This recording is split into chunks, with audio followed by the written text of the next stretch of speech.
Hello, hello. Nicholas, my man, can you hear me?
late.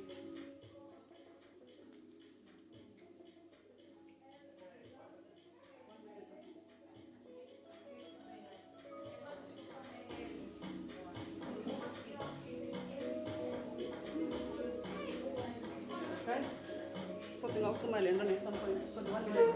Sorry, 1 minute.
Where's my tummy? 10 seconds. 10 seconds.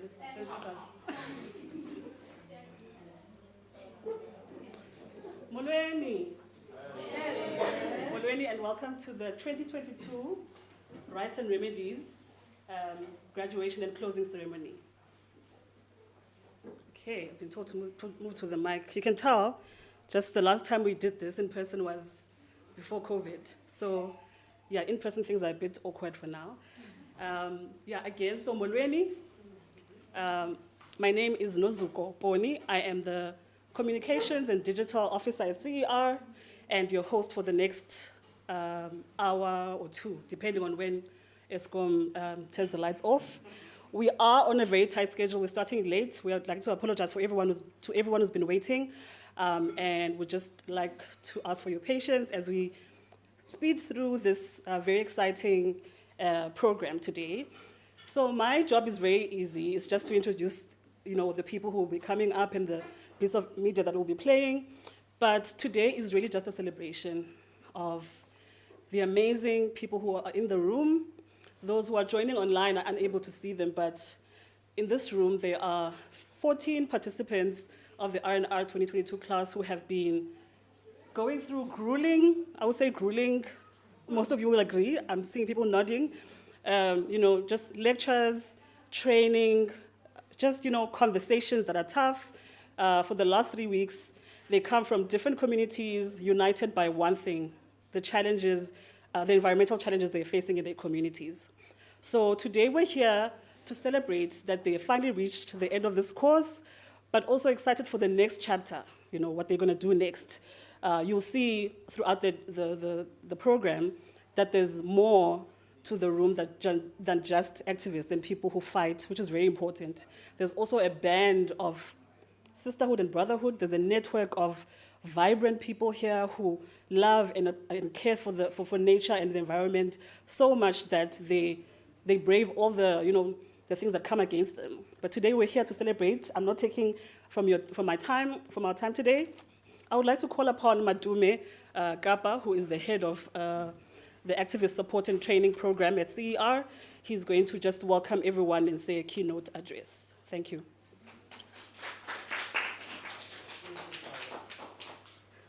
Good afternoon, everybody.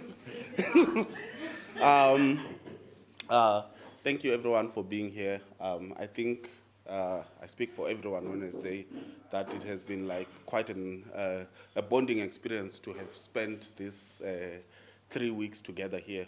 We've had challenges, we've had issues, we've resolved some, we're still resolving some, and we'll continue to work on these things. So my job here today is very simple. It's just to open the event. So I thought maybe just to open, I should just give you guys a background of where the school comes from. The idea behind the Rights and Remedies course started somewhere in 2013 or so, when I had just started working at the Center for Environmental Rights. I think I was about a year in, and as attorneys, the attorneys in the center and the staff in the center decided that we're going to do about a week-long trip to the Mpumalanga Highveld.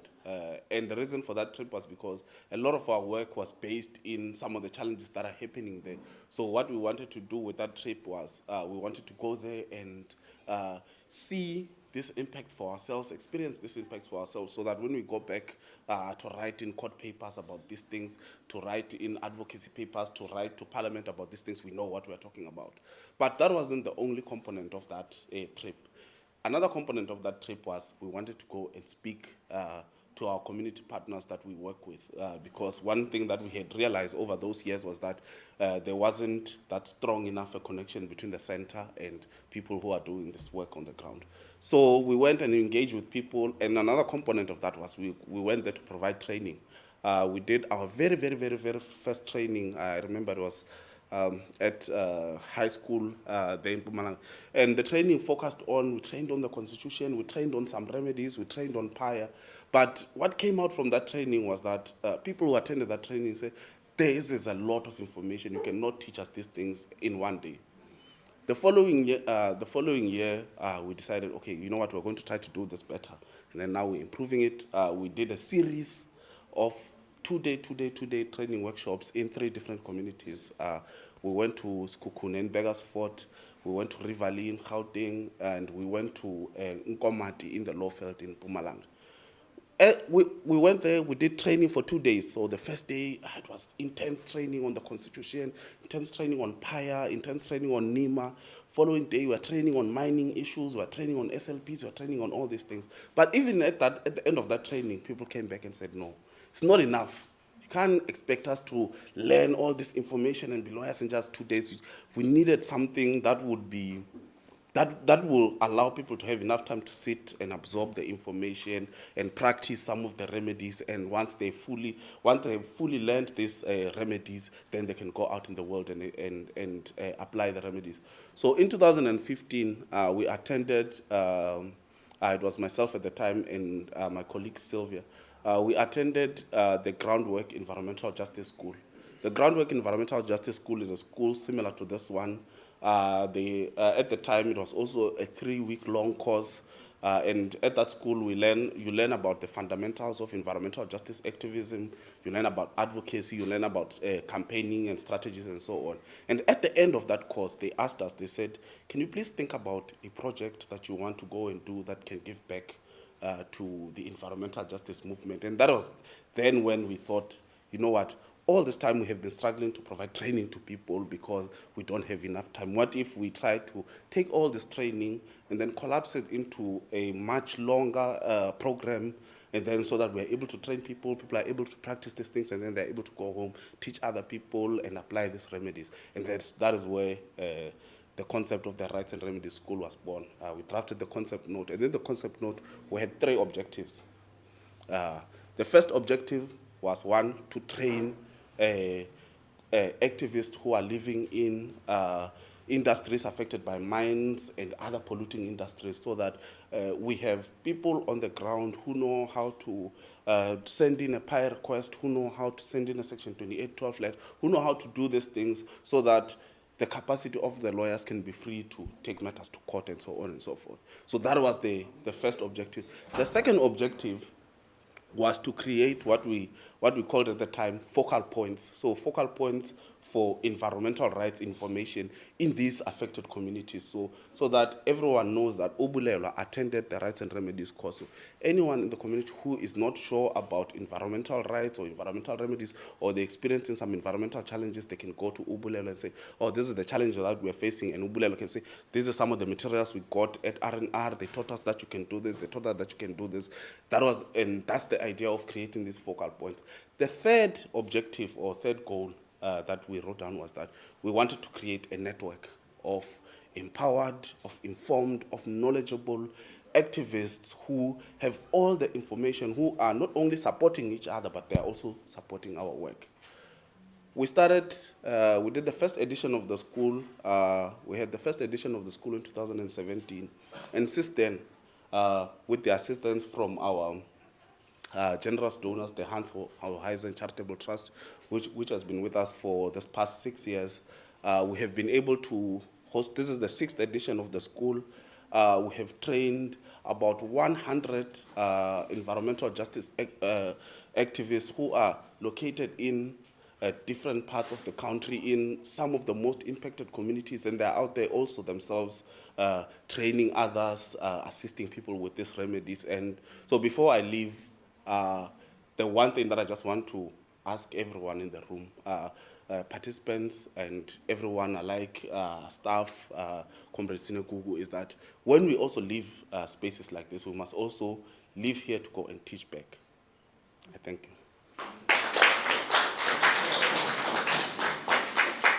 Thank you, Headmaster. Matume mentioned something very important, the networking, and I touched on it earlier as well. There are many circles that get completed within the journey of a Rights and Remedies participants. So there's a circle here. You know, we started 6 weeks ago, and we're finishing today. That's one circle. But when you go back home, like Matume says, they're going to share what they learned in their communities. And from that, it's to their communities. And from that, you know, communities are more well-informed. They have people to go to if they have, you know, grievances that they would like to write or, you know, get assistance with. So there are many circles. There are many circles. One of the circles that we complete as the CER for this course is that once the participants have completed their course and some time has passed, we go back to the communities and meet the participants at home where they are, so that we're not just, you know, ticking boxes and saying, okay, we've trained this many. We go back and follow up and say, how has this course been able to help your community? Let's see it, you know. Have you been able to start a food garden? If you have you written letters? Do people know about your work, you know? What other gaps are there that we can assist you with? Where can we slot in a mentor's assistance, you know? So there are many circles within this. It doesn't end here. This is only really the beginning for a lot of you. So, yeah, like I said, we go to these communities and we meet the community and the context, and then we also record the stories for impact's sake, but to also showcase the work that people are doing. You know, activists are often seen as people who are just, you know, carrying placards, nuisances, they disturb the peace, you know, but a lot of people don't know what goes into that work. The sleepless nights, the 6 weeks in Cape Town that you just spent here, you know, leaving home and coming here. So our work as communications in CER is to highlight that work and to amplify it. So now we're going to play a video that was shot actually just over 2 months ago. We went into 6 communities where participants from last year's R&R live, and we recorded their stories. So, thank the Lord. Thank you for your fast, youthful news, Snegugu. So we basically go to these communities to record these stories, and we have last year's short documentary about to play next. So if you can just bear with me, it's 15 minutes long. So after that, just because of time, I'm going to call upon Bulelwa Glassen, who is a representative of this cohort of participants, to come up directly after the video ends. Okay, thank you.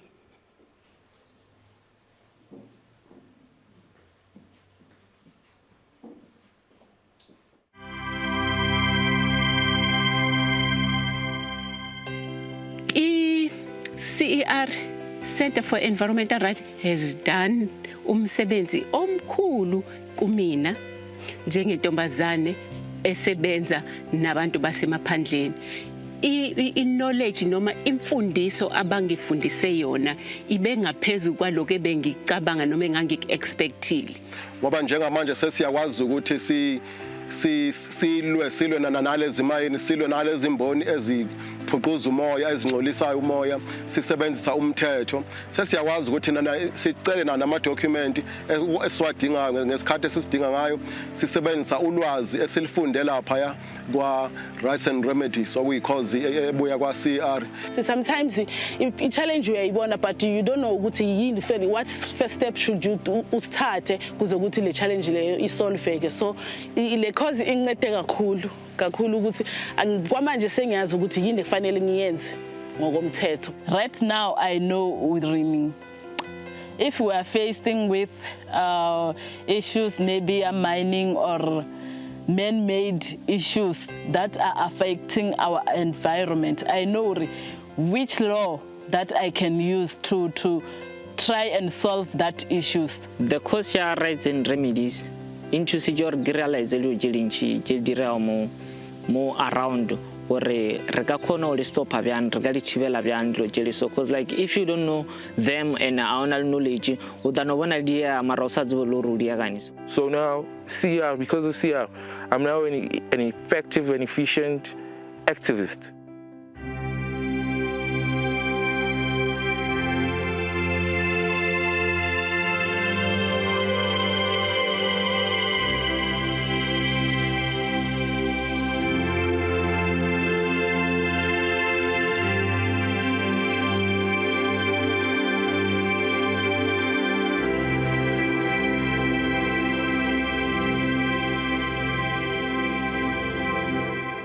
Igama lami ngithembisile Makambethe, ngihlala eMalahleni eWitbank eMpumalanga. I-challenge community yethu ebhekene nayo ukuthi sinale challenge le ukuthi sinama illegal dumpings amaningi all over the community and sinamanzi angcoliswa kakhulu amamayini sihlala nawo because usually mabayenza mabagubhi lahle idafi isuka emayini ize emanzini wethu of which costa ukuthi amanzi siwaphuza aphume ethepini agcine aphume angcolile. The challenges that the community are facing, there are myriad of them. If you look at them, they are systemic in that you find when it comes to air pollution. When it comes to air pollution, there's a high cancer rate in the Val Triangle. And when it also comes to water, a lot of communities are affected, the farming communities in particular. Igama lami nginguThemba wakwaKhumalo osendaweni yaseMbabane esedolobheni elibizwa eDannhauser, idolobha eliseduze neNewcastle. Engathi kuyizingqinamba ezikhona njengamanje ezikhungethe umphakathi wakithi eWard 5 eDannhauser. Okokuqala impuqumpuqu yomoya ongcolileyo osuka emayini njengoba sazi ukuthi imayini iphuquza amalahle konke leyo mpuqumpuqu ibuya ize ebantwini ezindlini abantu baphefumule yona ngaleyo ndlela asisaphila impilo ehlanzekile njengoba bebesiphila. Okunye kuyingqinamba yesibili amanzi asemifuleni yethu njengoba sazi ukuthi kunemfula ekhona la asengcoliseki angcolile manje angcoliswa yiyo ikhwezi mayini ngoba njalo mangabe iphuquza laphana konke okungcola kwehlela emanzini lapha emfuleni nasemadamini akhona eduzane okugcina kuphuzwa izinkomo. Kube futhi ingqinamba ekhona ngeyesithathu ukudabuka kwezindlu zidatshulwa ukuqhuma okubuya emayini. Imayini ekuphikayo kuze kube namhlanje kodwa siyakubona imihla nemihla izindlu zabantu ziyadabuka zidatshulwa ukuqhuma okubuya emayini. Igama lami nguLihle wakambokazi, ngisuka eStenga. Ukufika kwemayini umphakathi wala emachibini noma wala eSomkhele wawukhululeke kakhulu. Wawuziphilela kahle, uphila ngokwemvelo, uphila ngokwendalo. Yafika imayini. Mayifika imayini yaletha zonke lezi ingqinamba yamanzi. Into yokuqala amanzi ayinto ebaluleke kakhulu emphakathini. Amanzi noma ekhona imayini ibalethele kodwa asengcolile. Angcoliswa yini na? Angcoliswa yidust noma angcoliswe uthuli oludalwa noma olukhozwe imayini. Ndine Pharelo Borogo, ndibva Musina ka community inophi Matswale. Zi challenges dzine dzabahone ka community dzinonga sa illegal dumping na issue yenoni ya maḓi. Na uri ni re khou fanela u make sure uri ni vhathu vha khou preserve zwiṱukuṱuku zwine ra kha ḓivha nazwo zwa mupo wa vhoriṋe. People are being too much ignorant musi zwi tshi ḓa kha illegal dumping. They are just dumping their dirty everywhere. Yeah, they are not even preserving their own wetlands.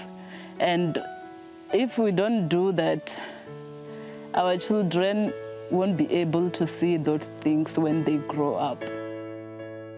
Ke nna Malaji Matomi Moses ke kwa Mokomoji village kara community bicho ke Batlhabini.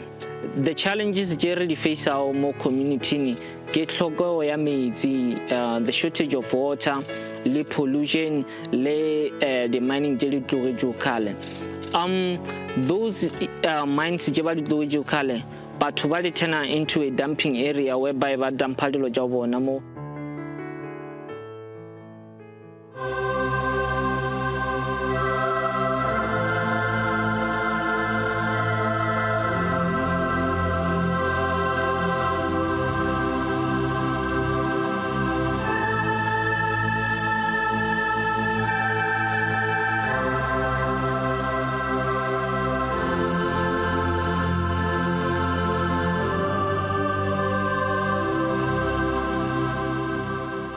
Rights and Remedies course really helped me a lot.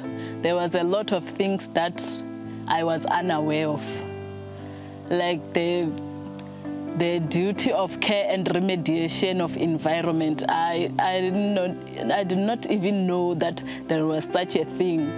And also about the Section 24 of the Constitution. It really says a lot. Like, that were things that I never even knew that they exist. It really helped me a lot. Ku-Rights and Remedies ngifunde ngomthetho, especially njengoba thina sisebenza nge-environment, sifunde ukuthi umthetho usebenza njani. So ukusebenzisa sizowusebenzisa lo mthetho ukwazi ukuthi yini ekufanele siyenze mase se-identifyile ukuthi la ilungelo lethu liyaviolathwa or ilungelo environment liyaviolathwa, umuphi umthetho kufanele siwusebenzise.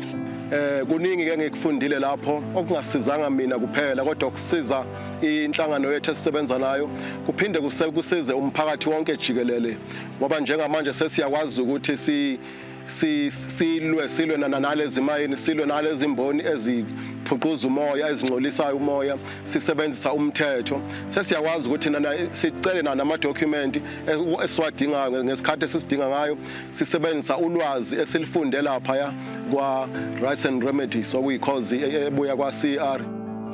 As the youth, ke bone go le botlhokwa gore ke join the course ya the Rights and Remedies, because like most of the people aba tsebe ka dilo tša tshwana tša environmental, aba tsebe gore go diragang. So ba nka ba thotheletša gore like if ever there is a course yo ba ka environmental and everything, you can include those things, ba join, ba engage, ba rute something, ba tshwane ba be le knowledge. I'm not saying ke na le knowledge, but then I do have one.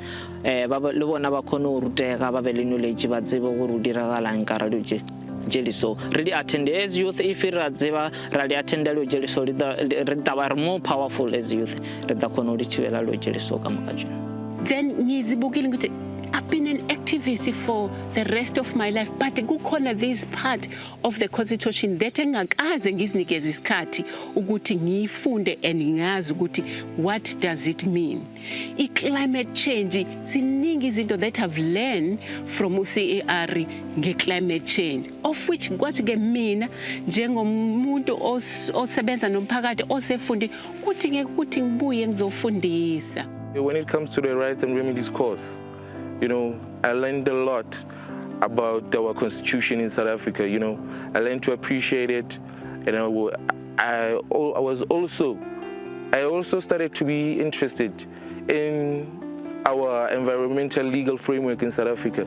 And because of that, after reading it, I started going through other acts which have empowered me, to empower my community.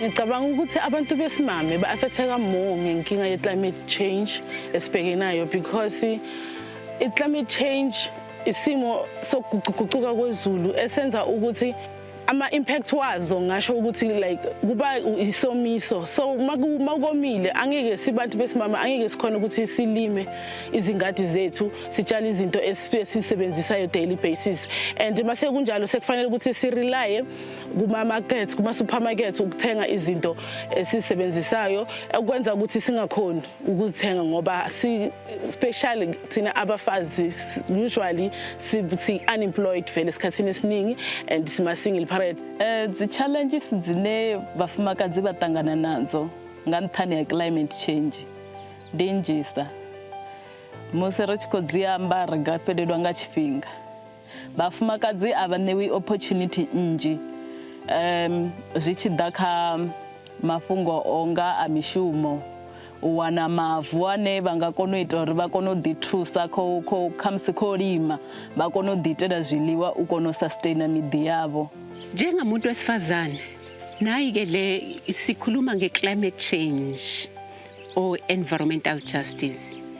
Njengomuntu wesifazane emaphandleni kuyinto ebalulekile masikhuluma nge-climate change ifike manje emaphandle kuthina kumphakathi emaphandleni bengazi abantu ukuthi kambe lokuguquka kokushintsha kwezulu kushintshwa yini yona le kwaze kwaba ngoba sibona amasimu komile sibona izinto azimili nayi imayini ifike konke kwahlangahlangana makuhlangahlangene sidinga ukuthi abantu saziswe noma sifundiswe ngalokho.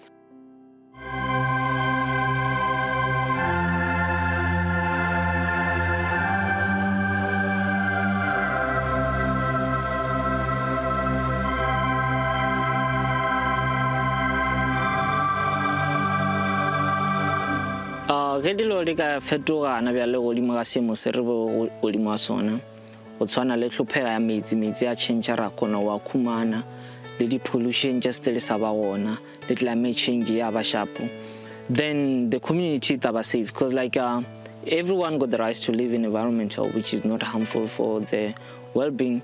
So if things change ra ba shapo, the community it aba more educated since it tsaba gore mo o tshwanetse go direga eng go ska direga eng. If izinto zingahamba kahle after 5 years mina ngibona umphakathi wami ungumphakathi ongaguli ngalendlela ogula ngayo manje oguliswa yilahle, especially if sizo transita kule mpilo esiphilayo sisebenzisa i-transition or ama-renewable energies like abo solar kuzoba lula because manje sinale challenge leyo ukuthi ugesi uyahamba wenziwa ngelahle at any time, but if you have isolar igesi yakho uyazibekela yona and iba reliable because kuwo ozoyigada eyakho uyayi-own than le yamanje esingayi-own abayithatha at any time. So in 5 years if i-just strategy introduce ku-community yami ngibona ukuthi izophila ngcono than manje.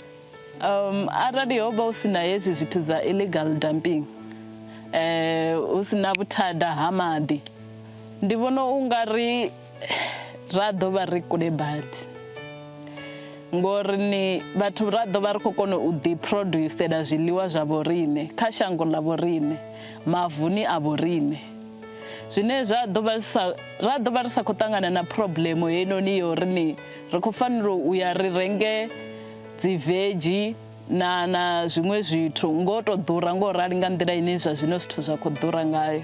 So because of all of that and the knowledge that we've got among us, we think in the next 5 years something can happen, you know. And our municipality will go to its former glory because our town, for those who don't know, it was once one of the cleanest in the world. So what has happened is something that we as the youth are trying to change. Njoba sazi ukuthi izwe lakithi noma umhlaba wonke jikelele unaleyo guquguquka kwesimo sezulu okugcina kuhlukumeza kakhulu emphakathini, okugcina kusibangela izikhukhula, okugcina kuba nomonakalo omkhulu. Manje ke siyakusupporta kakhulu lokho ingakho sithi awavalwe amalahle sisupporta ukuthi awavalwe amalahle ama-power stations lawo asebenzisa amalahle ukuze asebenze sinomkhankaso othi mawuvalwe nanokuthi-ke siyafisa ukuthi silibone uguquko lwenzeka endaweni yakithi sibone isimo sibuyela emumva lapho abantu babephila khona ngendlela ehlanzekile ngoba sibona ukuthi imayini ikakhulukazi eziphuquza amalahle zinokungcola ezikwenzayo emayini kungakho sifisa ukuthi kube khona uguquko oluzoya phambili sibone isimo sishintsha sibone sisupporta sonke sisupporta futhi siqonda lo monakalo okhona ukuguquguquka kwesimo sezulu okubizwa nge-climate change. Okay, there is this song for the CER. The song is all about the environment itself. The environment to change is safe. If the environment is safe, then we all gonna die and we're all gonna lose people.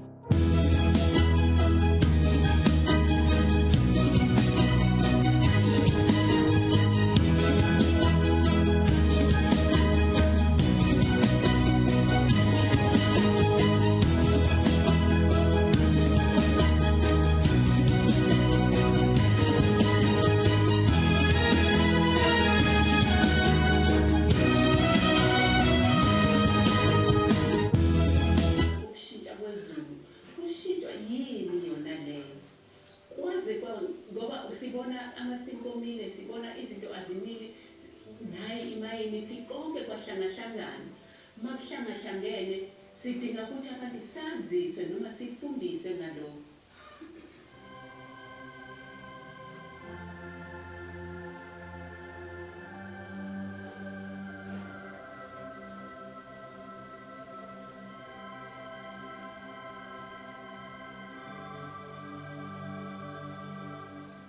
Dentro le caratteristiche nella massimo servo polima sono sono le supera mezzi a cincara con la kumana the pollution just there is our the climate change ya bashapu then the community can say because like everyone got the right to live in an environment which is not harmful for the well-being. So if things change in Abashapu, the community is about more educated since it does not know what's on the rain, what's got the rain. If it doesn't have after 5 years, mina ngibona umphakathi wami umphakathi ongaguli ngale ndlela ogula ngayo manje oguliswa yilahle, especially if sizo-transita kule mpilo esiyiphilayo sisebenzisa i-transition or ama-renewable energies like abo-solar. Kuzoba lula because manje sinale challenge leyo ukuthi ugesi uyahamba wenziwa ngelahle anytime, but if you have isolar igesi yakho uyazibekela yona and iba reliable because kuwo ozoyigada eyakho iye-owner than le yamanje esingayi-own ebayithatha at any time. So if i-just transition introduce ku-community yami ngibona ukuthi izophila ngcono than manje. Arali yoko sinayo izithi za-illegal dumping usinakuthanda hamali ndibona ungari rado vari kule mali ngori ni vathu rado vari khou kona u ḓiproducela zwiḽiwa zwa vhorine kha shango ḽa vhorine mavuni a vhorine zwine ra ḓo vha ri sa khou ṱangana na problemo heinoni yo ri ri khou fanela u ya ri renge dzi veggie na zwiṅwe zwithu ngo to ḓura ngo rali nga nḓila ine zwa zwino zwithu zwa khou ḓura ngayo.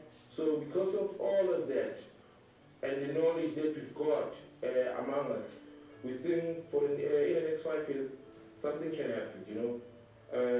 Our municipality will go to its former glory because our town, for those who don't know, it was once one of the cleanest in the world. So what has happened is something that we as the youth are trying to change. Njengoba ukuthi izwe lakesho nomhlaba wonke jikelele unale uguquko kwesimo sezulu okugcina kuhlukumeza kakhulu emphakathini, okugcina kusibangela izikhuphula, okugcina kubaba nomonakalo omkhulu. Manje-ke siyakusapotha kakhulu lokho ingakho sithi awavalwe amalahle, sisapotha ukuthi awavalwe amalahle.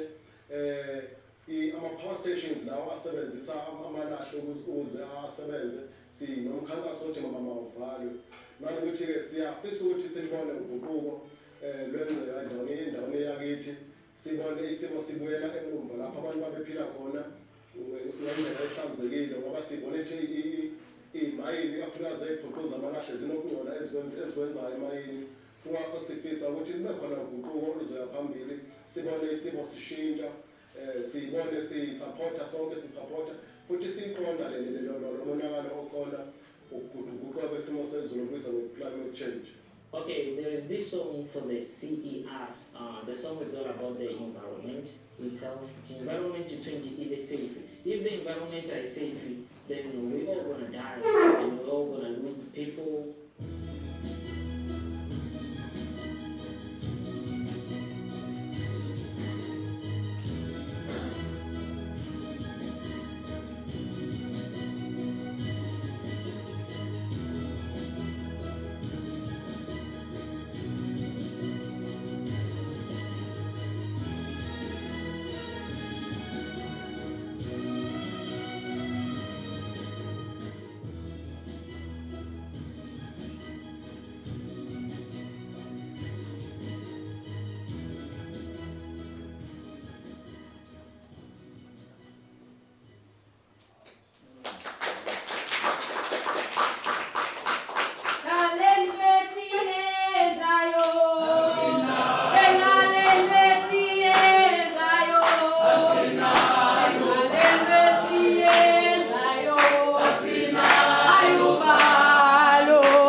Amanga wona.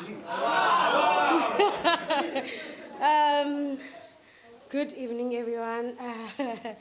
I was trying to draw strength from that song.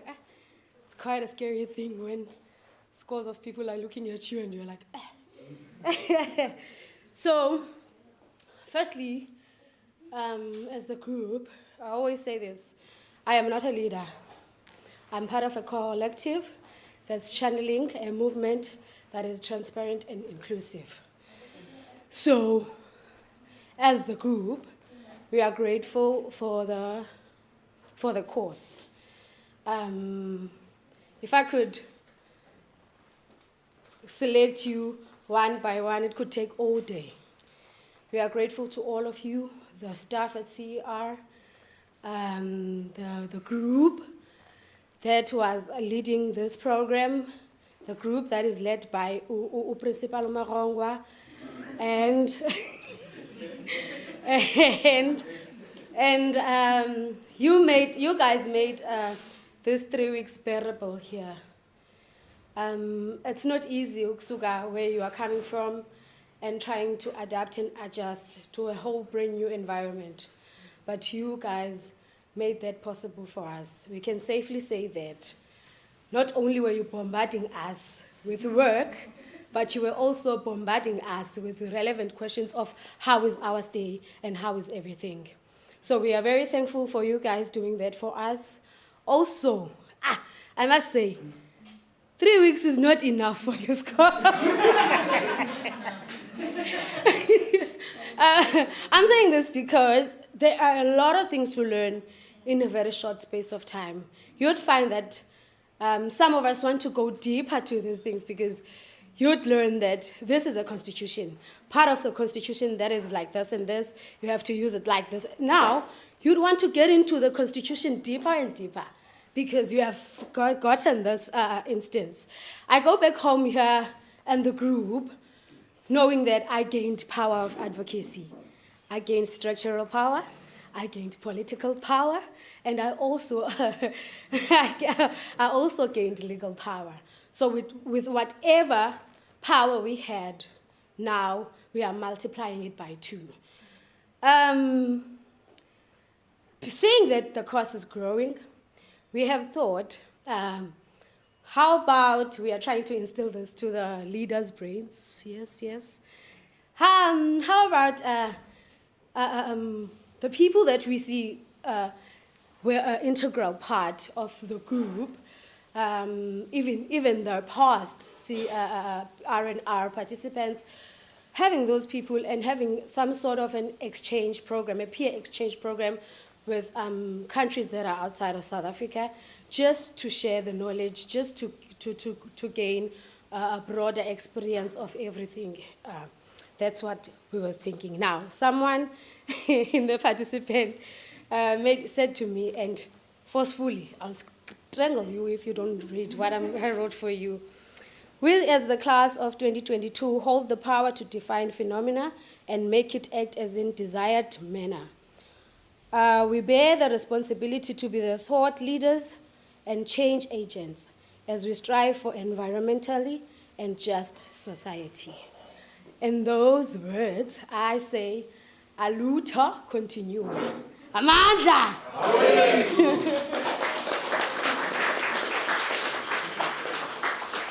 Thank you so much, Comrade Bulelwa, and those who helped to write her speech.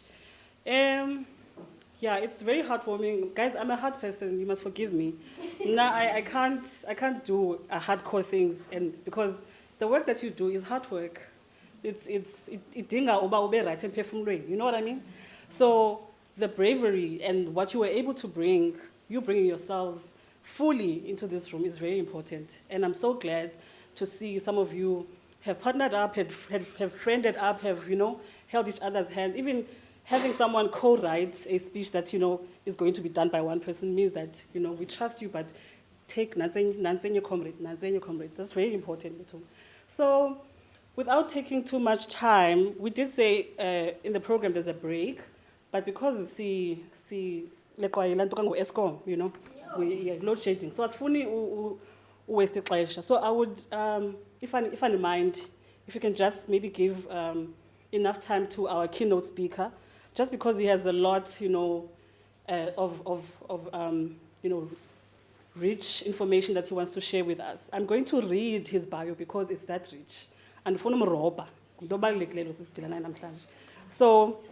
uSnegugu Zukulu is our keynote speaker namhlanje. Suka kude. Babhili ukuze aze apha. We're really grateful for ubukho bakho bhuti.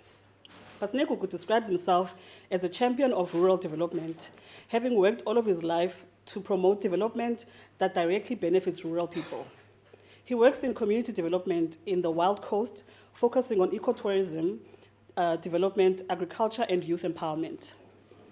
It is Negugu's work and life purpose to advocate for rural people living on communal land, getting assistance to secure land tenure that supports their way of life without being pressured by imposed development. That development, So this is evidenced by his fight for the protection of the Xolobeni dunes on the Wild Coast against an Australian giant titanium mining company and his vigorous opposition to the proposed N2 toll road. He was also instrumental in linking GET with the Somkhele communities affected by mining and is a champion for the rights of rural communities affected by mining. Snegugu has been a trustee for CER since 2017. As an activist for rural development, he is impressed by the work of CER that CER is doing to support livelihoods in rural communities. In particular, Snegugu is impressed with the organization's market-led approach, which serves to empower rural agri-enterprises. I'm going to hand over to him. He has a presentation that he wants to share with us. Please, let's all tune in as he comes in. Siphethelwe apha, siphethe, in fact. Because Okay, thank you very much. I'll try and not keep you far too long under the circumstances of HCOM. I wanted one message. If you were to ask me to say, what is one message I want to say? I'd like to say to you, as an activist, you need to be the jack of all trades. So, and you need to strive towards that. No one is born being the jack of all trades, but it is out of the passion and the hard work that we're able to get there. And that's my message today. A lot of good things have been said here, have been articulated. For instance, one of them was learning exchanges, a message which was being given to CER to say maybe learning exchange about that cross-pollination, something very critical. And if the funding is not forthcoming, it can even, you can look at the films that are coming from various communities and still be able to, how fantastic it would be that if the communities, they gather for a meeting, maybe as an icebreaker, you play that film from another community for them to see and to learn, because out of that they will get the inspiration. Can please click. It's important that the journey you have started of being taken through and learning about the tools that you could use as an activist, that it doesn't end here. As you go back, that's something that as an activist you need to continue doing, arming yourself, building your toolbox so that you have got all sorts of different tools. There are other tools other than the legal tools have been given, so you need to understand that. Yes, next one. You need to know about the significance, the value of that land, not in terms of monetary value, how much you value your land, and nobody's supposed to tell you that. The love of your land. There were things again said here in the film where people saying, how do we go back to the years of glory before the mine came? How people used to live within those communities before the mining came. So you cannot fight to protect the land that you have got no value for. So, and the value and the significance of that land is something that you need to build and showcase. In other words, all of us, wherever we come from, that land has got a value, but no one is talking about it. So, and the onus is on us as activists to make sure that we talk about that. Next one. The indigenous knowledge of your people.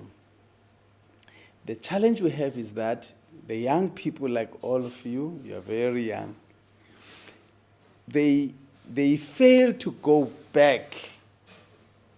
If you are here in the Cape here, one of the beauty of the Cape is the food. Cape is known for its food.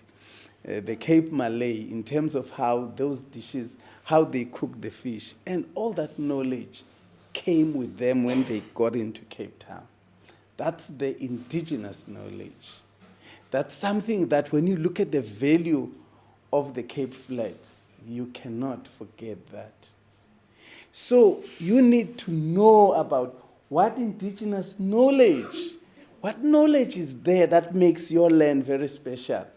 And only you, the people of that land, could be the best ambassadors and be able to share that with the world.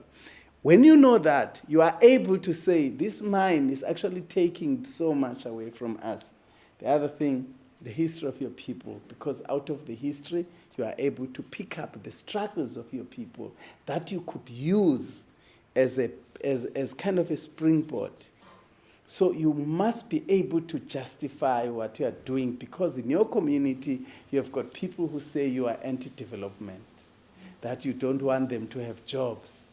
So it's important, therefore, to dig deeper to say, how do we get to know what is the history of these people? What has happened in the past? What did Sekhukhune do to protect that land of Sekhukhune land? So it's very critical that you know the history of your people.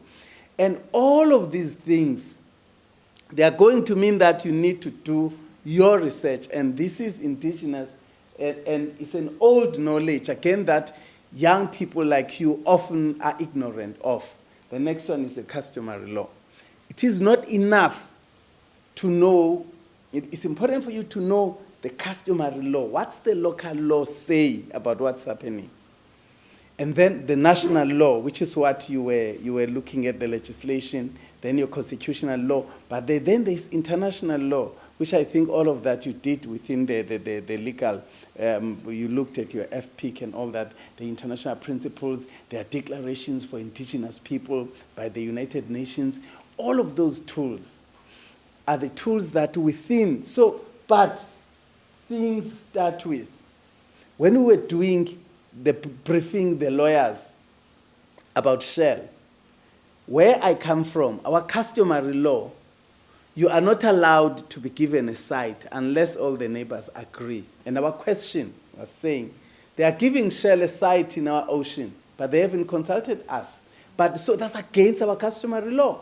Anybody who's going to be our neighbor we have got to give consent. So therefore it is wrong, because we were not consulted. We didn't give consent. So therefore, in terms of our customary law, it is illegal.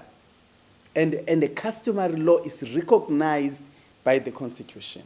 And I want to say to you, as young people, as the future of those communities, as future leaders of this country, it's important for you to understand what other tools are available. Your language. And in your language, in your indigenous language, lies the proverbial language. It's a very powerful language. It's a tool that helps you to articulate what you want to say. In all the indigenous languages, there's one thing that is very common.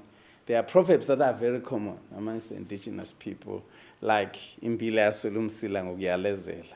So you will find that in all the indigenous languages, because they say a story or a folklore or that story that tells us how Imbila, the rock Dasi, ended up with no tail. So, and out of that story of creation, then comes out the proverb that a Dasi has no tail today, because when all the animals went to get their tails, the Dasi said to one animal, please bring me a tail as well. And when they were there excited about all the tails, no one remembered about the Dasi. They were all looking at their tails and they were excited, jumping around. And they came back as a... So, but in the Proverbs, there is a wealth of knowledge that we could use as the basis. For instance, we have one proverb that says in Africa that an elephant is killed by an ant. An elephant is massive, but is killed by an ant, which means for big problems, you don't need a big solution, you need small ones. When you're faced with a mammoth task, you need small little solutions. So we can bring down,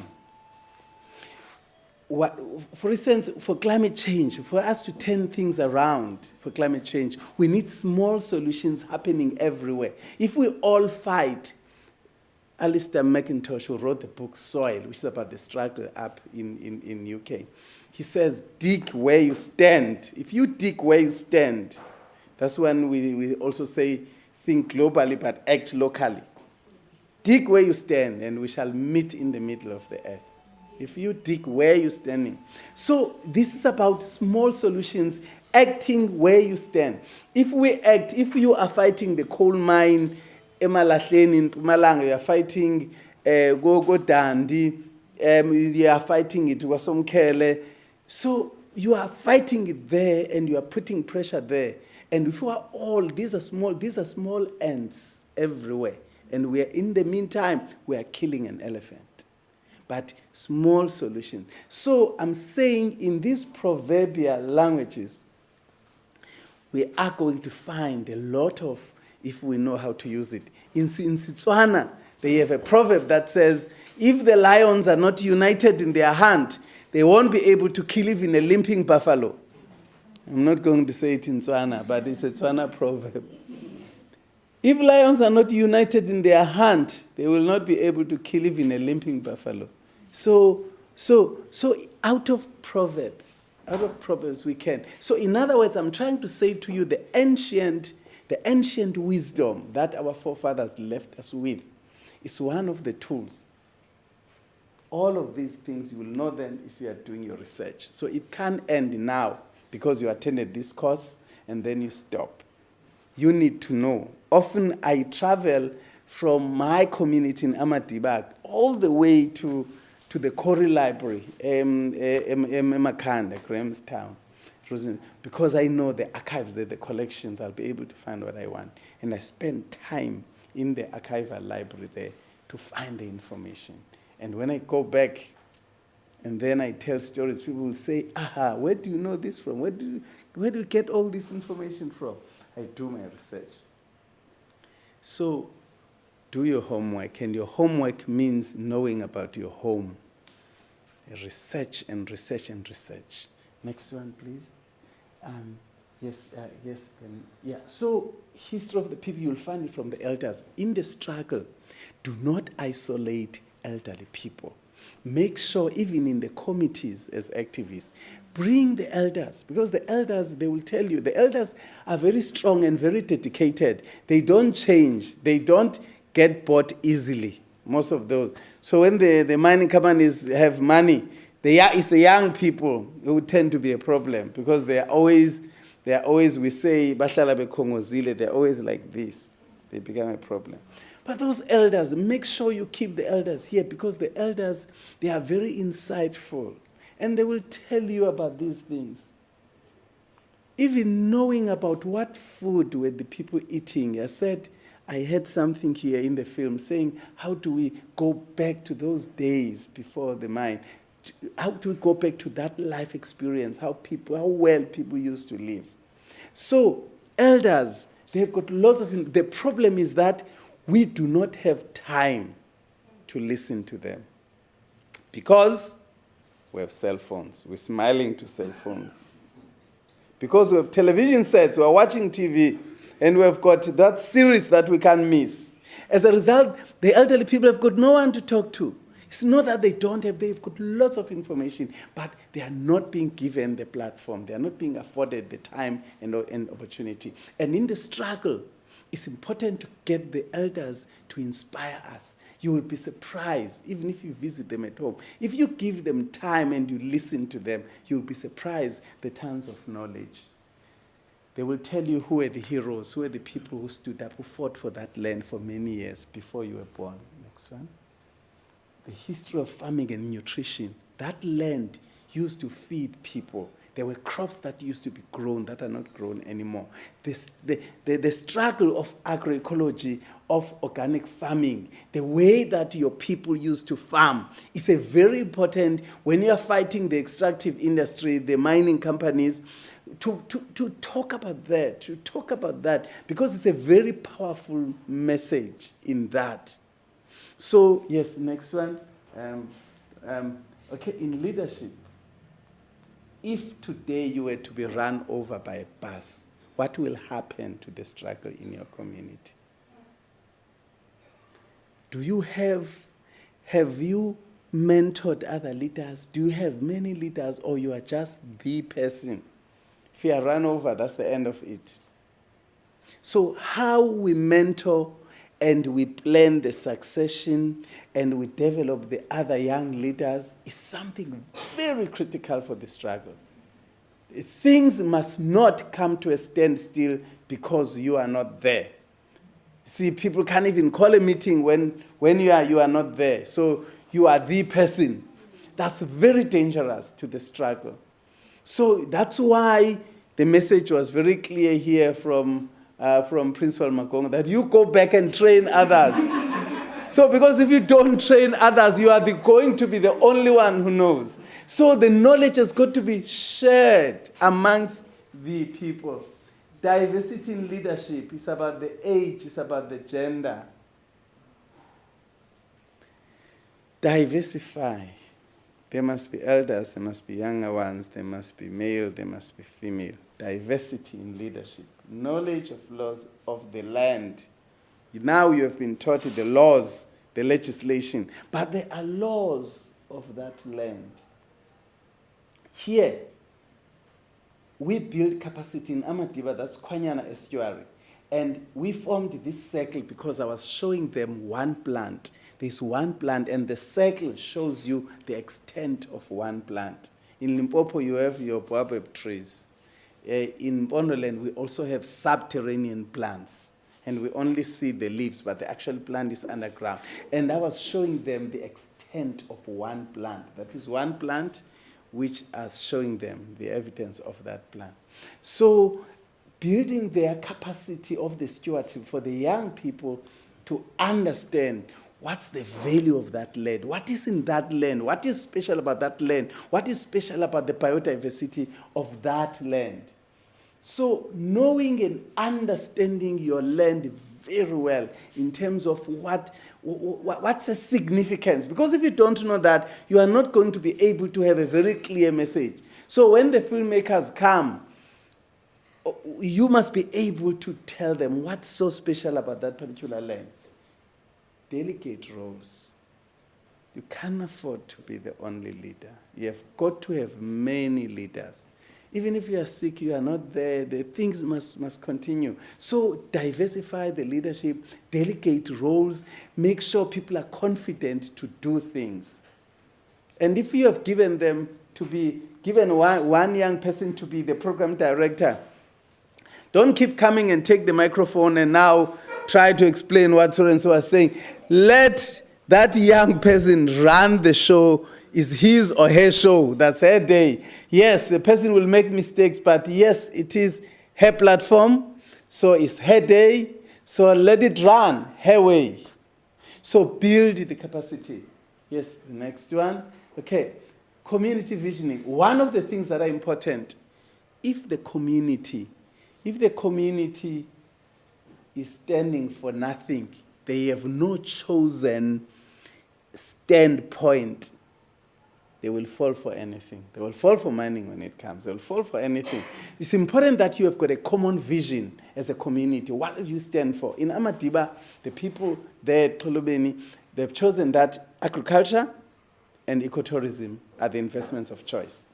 And you can't take them away from that. You can't. So mining is not on the list of things. So therefore, they stand. So visioning, community visioning, where we decide, if we're talking about development, what is the best development? And it's safe to do that before anything from outside comes. So you have to look at what are the alternative economic activities. We're saying we don't want mining. So what else can we do? What are the potentials? So you look at what we call ABCD, the asset-based community development. What assets do we have within the community that could be able to? So doing that ABCD, identifying what assets, what do we have that we could be using as a basis for economic activities. Because one thing we cannot run away is that young people want jobs. And therefore, is the responsibility, it becomes our burden. So it's not enough to struggle and to say no. You have got to be able to start working on the alternative. One of the things in Amadiba that we have done with farming, we have had to work very hard to showcase, in particular the land they want to mine, to show it is productive. And today you cannot believe when they're saying one village,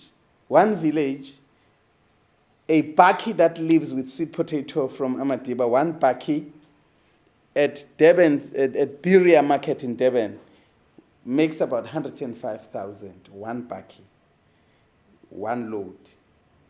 We've got 7 bakkies that buy there. So that's 700,000 in one day, 7 bakkies. So, or in 1 week. So if they come twice, that's 1.4 million. Sweet potatoes only from one village. Okay, so we've had to, and we are quantifying the value of this. Last year, we ordered seeds for our farmers, seeds, cannabis seeds, in Tsangu, Matekwane. We ordered seeds for 665,000. 600, that's more than, when we started, it was just about 265,000, and we thought that was too much. It was 250,000. And last year, it was 600,000 rands, the monies that were coming from the people in the community.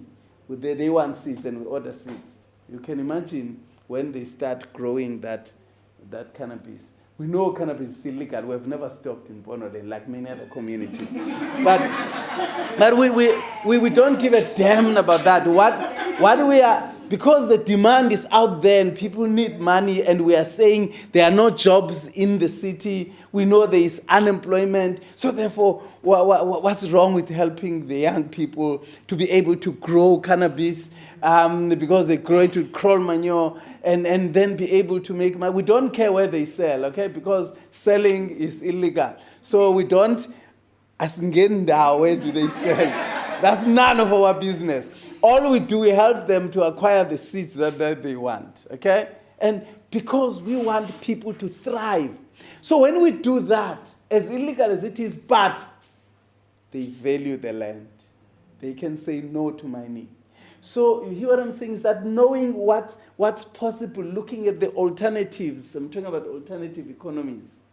So because we know the assets, that cannabis is one asset that we have always produced. So therefore we capitalize on that. So understanding that and beginning a process to say, what are the opportunities that people could use, so that people stop saying to us, we want jobs, we want jobs. So we say, no, come on, order seeds. It's only 35 rand per seed.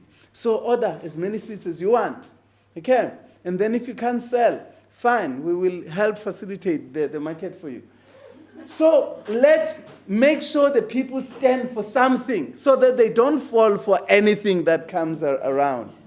Okay, so that's the job. Because you are the leader, they blame you when there's unemployment. So therefore, you try and diversify. This helps you to have something good to talk about. When we are talking about fighting against the mind, you draw energy from your negative sources, because it's very negative. When you are fighting, you have got to make sure you are angry and you can insult and all that. That's the negative energies.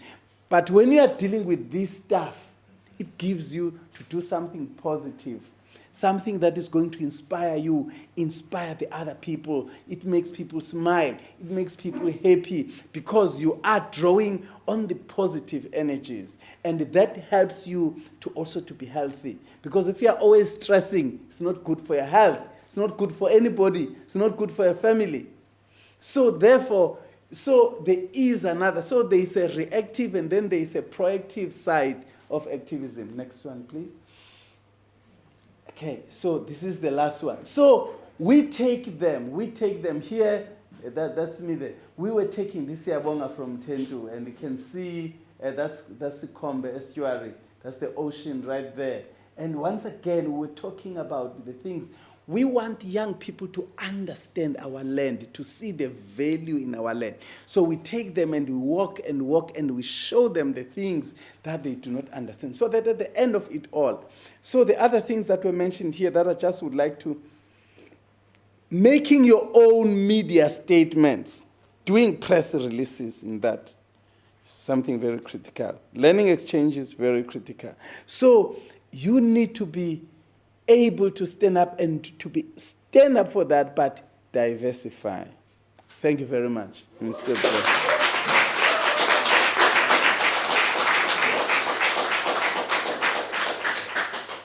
Thank you so much. Bhuti, for that wealth of knowledge. I especially like the part about not isolating the elderly or elders in the struggle. Yeah, those are our libraries. Those are the people who know how things used to be before, as Bayachi.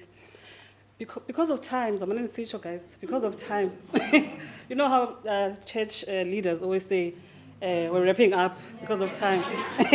Because of time, we're going to, there's a section where we wanted to have a conversation with Snekuku, but we have a 4 o'clock sharp load shedding schedule. So, so we have access to him, I think.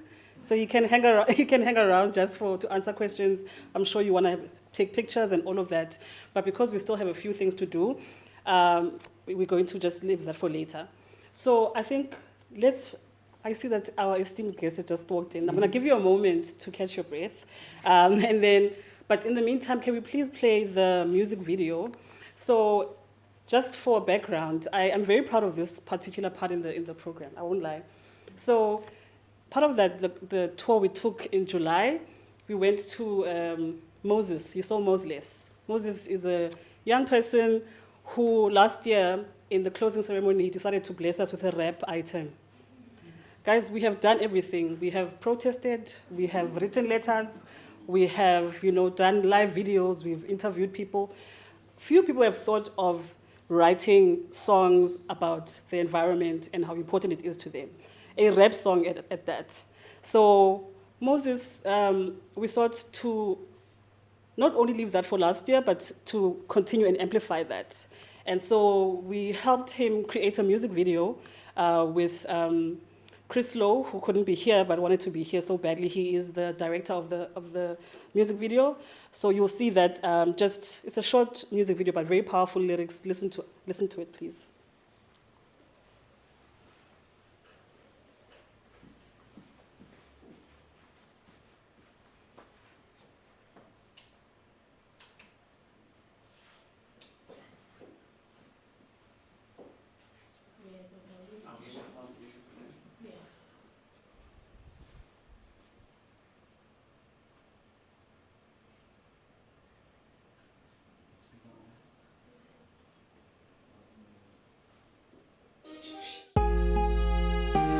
Hey yo, to Buenos lads.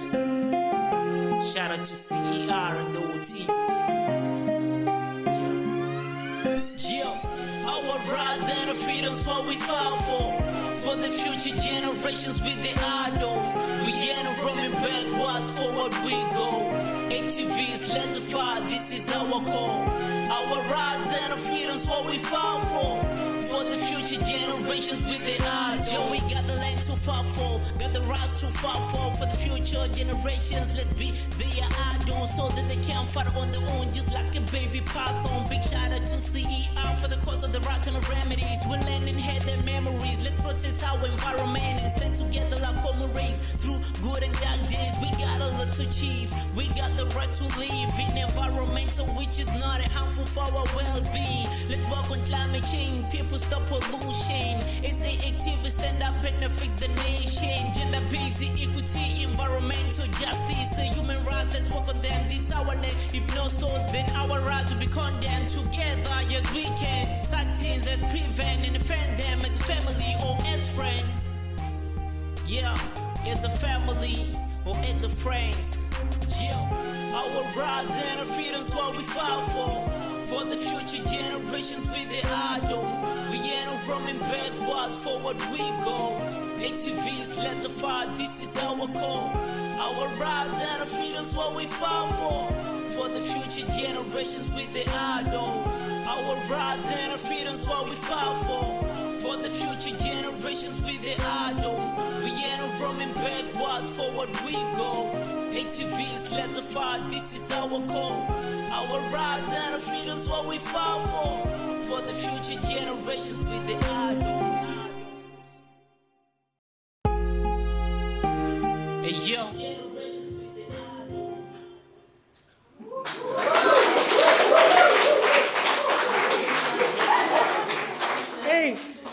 Hey, Betul. guys, another round of applause, please. Another one.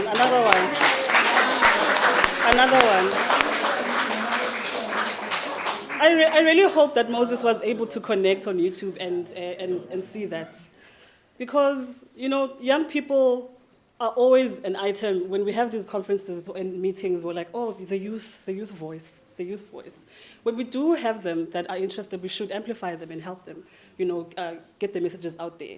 So we're going to make sure that this video goes viral between everyone who's here, everyone within the sound of my voice on the internet. We're going to share this video on our social media. Please share it far and wide for other young people to also see how cool it is sometimes, to be doing things for your environment. You don't have to step out of what you like.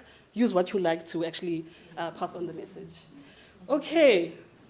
And you're very lucky. You're stepping in a very, people are very happy and jovial, so ready to receive you. I'm going to read Anne's bio briefly before I let her come. And also just to mention that after Anne, we're going to actually start with the certificate handing over ceremony, the graduation ceremony. So just prepare yourselves. You're going to be coming up to meet Uputsne Gugu, and Anne are going to hand over the certificates to you, just so if you want to fix yourself, this is the time. This is the time. So Anne Lemet is from the Hans Hohazen Trust. As we heard from Matome in his opening remarks, the course itself has been powered and empowered by the trust to basically make sure that this every year we have a new cohort of participants. So Anne is an independent development funding and monitoring and evaluation consultant. For the last 30 years, she has worked extensively with independent, private, corporate, family, and community foundations, state-related funding bodies, and NGOs working in the human rights, biodiversity, and social development sectors in South Africa and Southern Africa. Her role as an independent consultant includes strategy, policy and program formulation, institutional assessments, organizational development, and undertaking M&E for and on behalf of clients. So Anne has an honors degree in history via the University of Cape Town and a master's in philosophy in monitoring and evaluation via Stellenbosch University. Just for English, again, someone will question, I'd like to hand over and call upon Anne. Thank you so much for being here.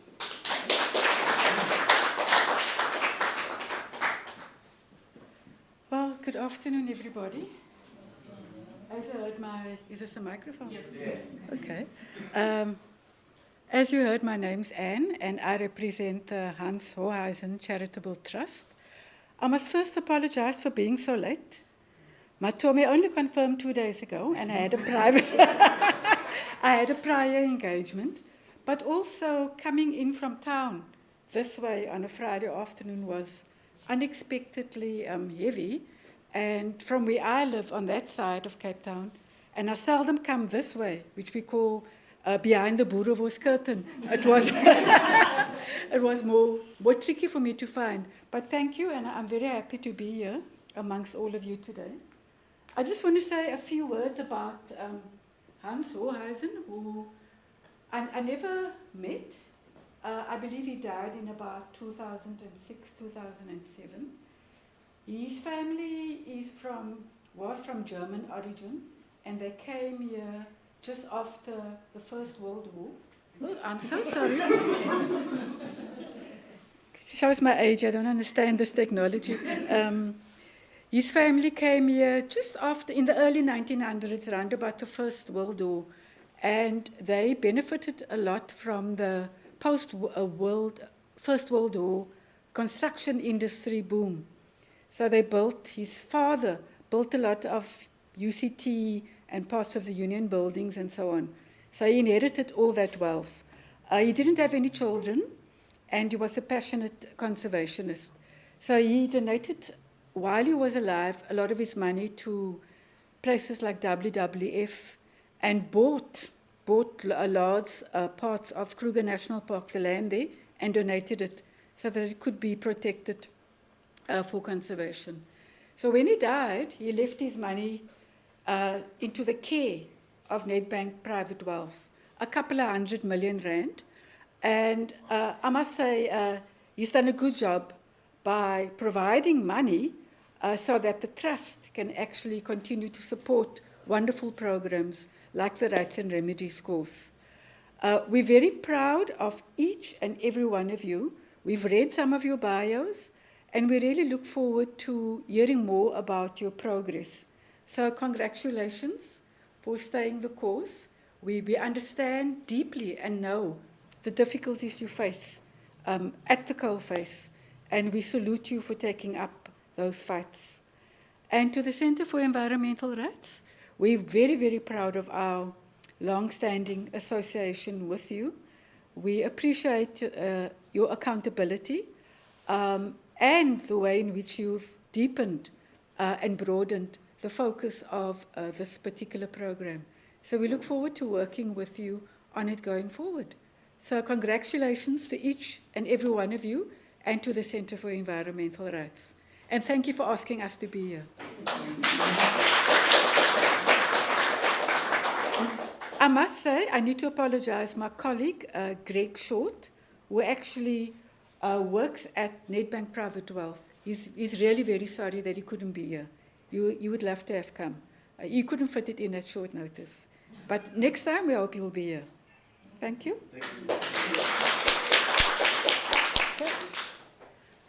Thank you so much. And for those who would have loved to be here but aren't, please share the YouTube link that we'll share in the WhatsApp groups for them to come back to our page on YouTube. You can follow us on there, just to grow our community of our audiences actually here. So, like I said, we're now moving on to the certificate, the graduation part of the event. I'm going to ask if that Matome come and call out and hand out the certificates, and with Putsnekuku to join. So once, just for for photo so fumana certificate sako, and you just spend a moment for a picture, because we want to record that for you. San nika back certificates in. I mean pictures in. Yeah. Because kafaka umculo uthobeka.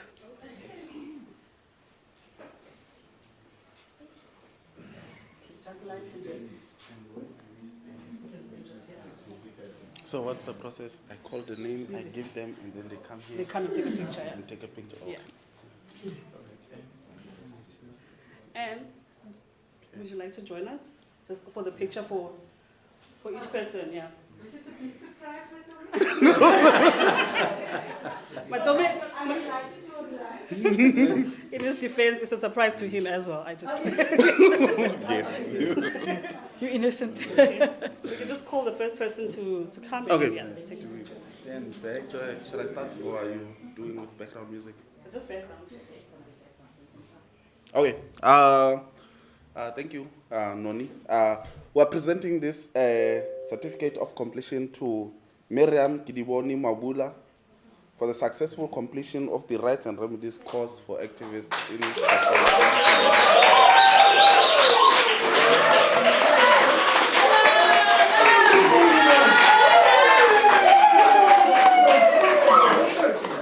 Oh, wait. Oh, yeah. You in the middle. Not so? Where do you want to be? You must be in the middle.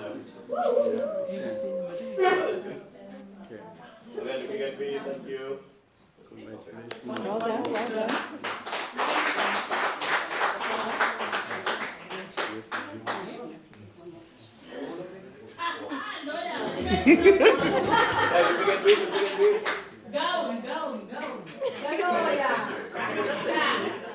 Okay. The next recipient is Jeffrey Fumulani Majuta.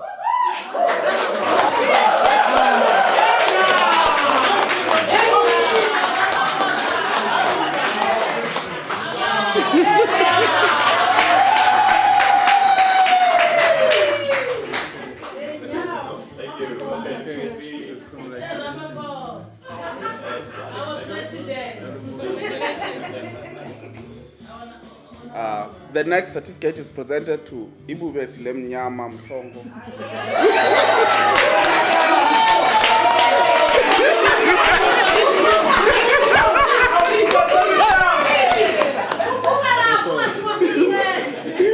The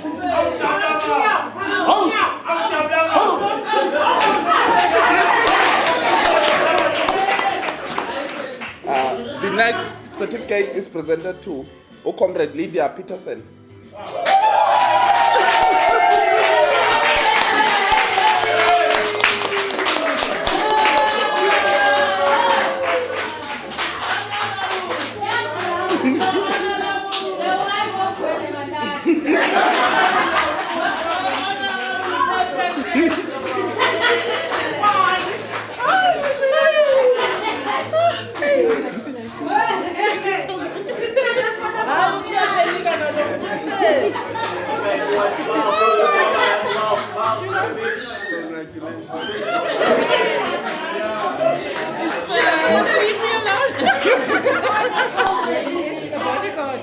Okay, the next certificate is presented to Brian Nelugunda.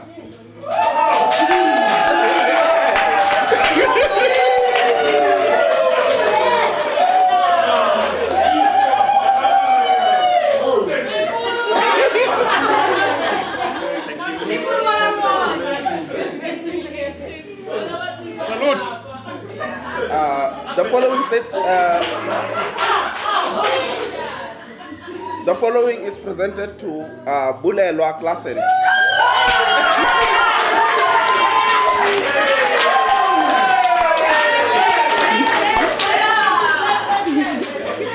Thank you, Principal Makom.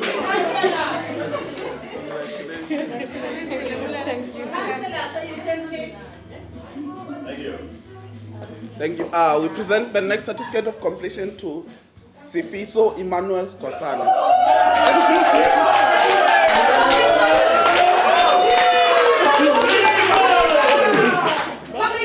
Amanda.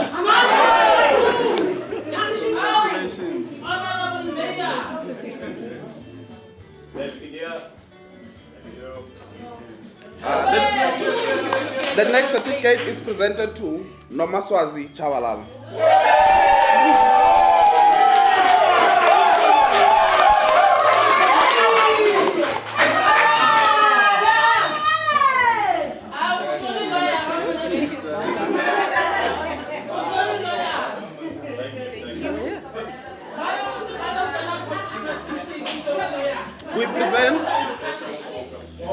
We present the next certificate to Mapindi Witumelo Ngoveni.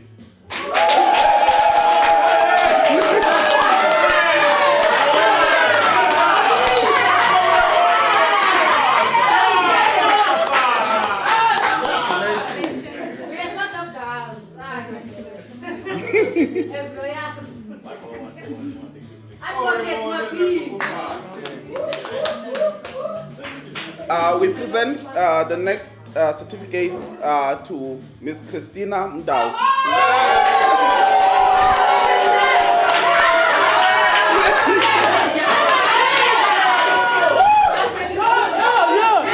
I want to verify if I have a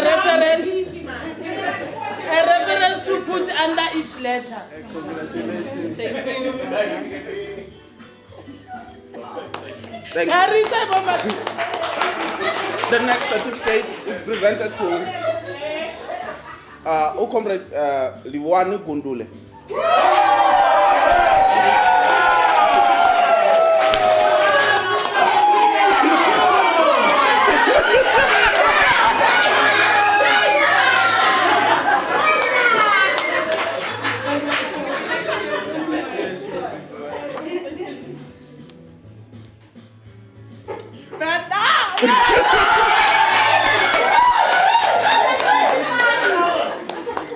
The next certificate is presented to Nonjavulo Doisa.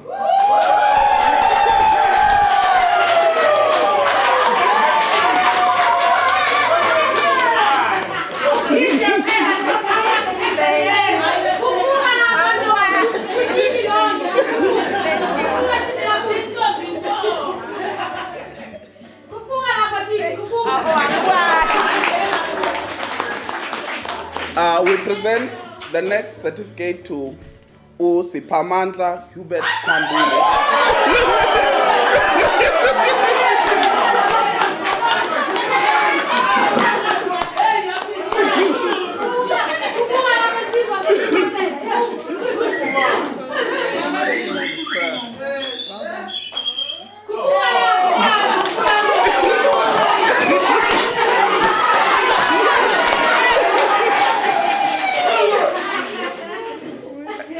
And last, but definitely not least, we present the final certificate to Ntombi Nancy Dzingwe.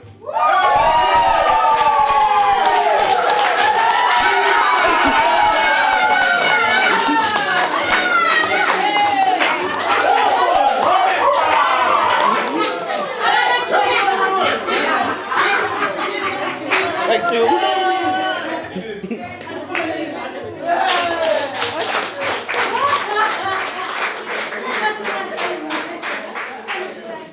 Hey, kwamanje sesihamba bethuna. Hey, sini sesigoduka. Simbethula uEskom I think ngexesha. In fact sihambe kakuhle great. So, before sivale, khona ubhuti obalulekileyo apha ulisekela sekela headmaster. This is Utami, who all of you have gotten to know very closely. Onithweleyo unithwele la. Emahlombe. Deputy father. Deputy father. We're going to call on Utami Nkosi to wrap this beautiful day for us. Thank you.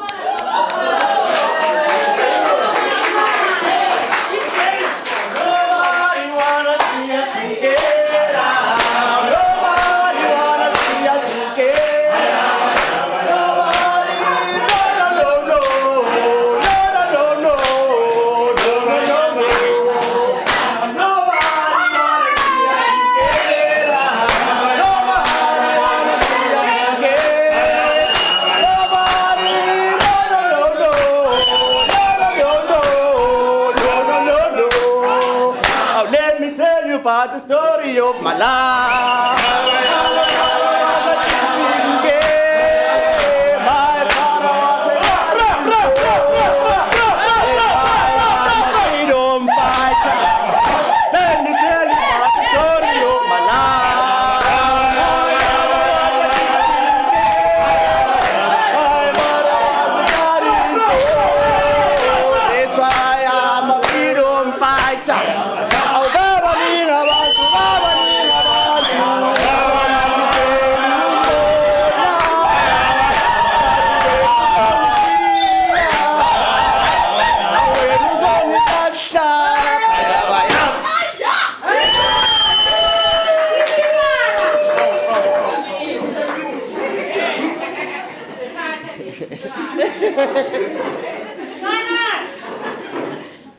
All right, comrades, I think first let me appreciate you having put your life on my hands. For 3 weeks, it's been very interesting. I've gotten to know you personally. I've gotten to know deeper things about you. And I don't take that for granted. I remember as a 20-year-old standing in front of the United Nations Commission for Status of Women and having to speak in a very intimidating room. If none of you know, the only church in this country that has a seat at the UN is the Catholic Church. And I had to stand there and speak about sexual reproductive health and rights. You know how the story goes. You're talking about condom use, termination of pregnancy with the Holy See, and that amount of influence that they have on the General Council of the United Nations. As a 20-year-old, that was the beginning of my activism. By that time in, I hope it serves as an inspiration to each and every one of you to say the small difference that you make goes a long way. Change starts with you. You are a reflection of your people. And for me, what's been important also is learning to say, no one person can do everything, but everyone can do something. I hope this is the beginning of a united front, a beginning of a chain of sisterhood and brotherhood in the fight for environmental justice. In a very short space of time, we had to consume a lot of information. And yeah, spent sleepless nights, being woken up. One day I'm going to have to tell the stories about what had happened. There's a book that may come out of here. But yeah, I'm grateful for having to tolerate me as well. Wherever I may have stepped on your cons, I deeply apologize. I'm an activist first. Before CER, I'm an activist first. And my root is fighting for a just world. I'm nothing without that identity that I carry inside of me, and that's the vision for my life. No matter where I am, that will always be a conviction that I have in my life. Until I see a just world, for me, my life is not complete. We must also understand, we carry the torch, but we must pass on the baton to the other community, to the other comrades that are coming after us. Comrade Sinakuku has alluded to that, but the truth of the matter is that with every death of an elderly in a village, a library is burned down. Use the wisdom and the knowledge of those who come before you. I was joking with Matome the other time, I'm saying, I'm perhaps a veteran in the movement now. You know, having started as a boy, and to see myself move through the ranks, and I had to learn from a lot of people. And the learning has come with pain, sweat, and tears. And I want to say it's going to be difficult. It's going to be difficult having to fight conglomerates, having to fight multinational companies. But wherever there is a will, and wherever there is people power, anything is possible. Invest in your people, because they are you. And ultimately, you have been given the task now to go out and be the change agent, to go out and bring leadership with you. So let's grow, let's blossom. In the spirit of Winnie Mandela, we don't die, we multiply. We multiply.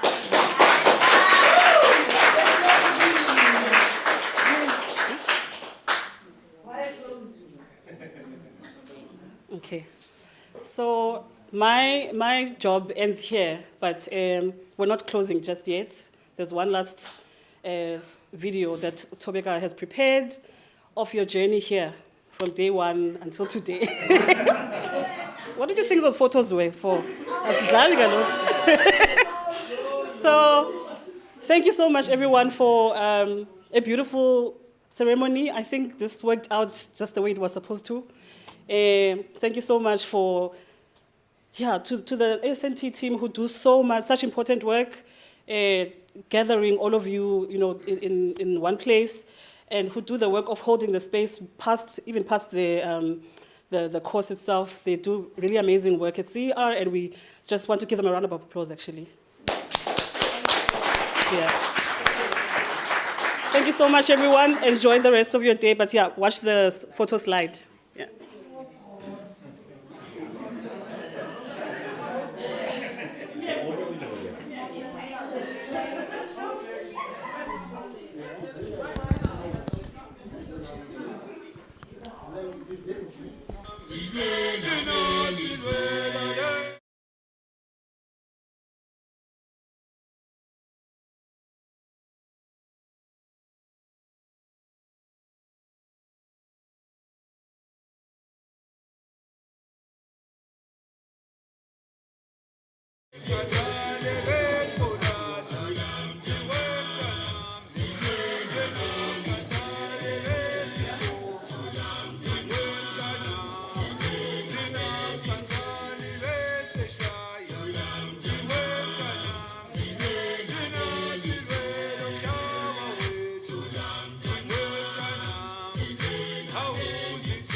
Unpack it. Let's sonke up in front of the banner for a good class picture.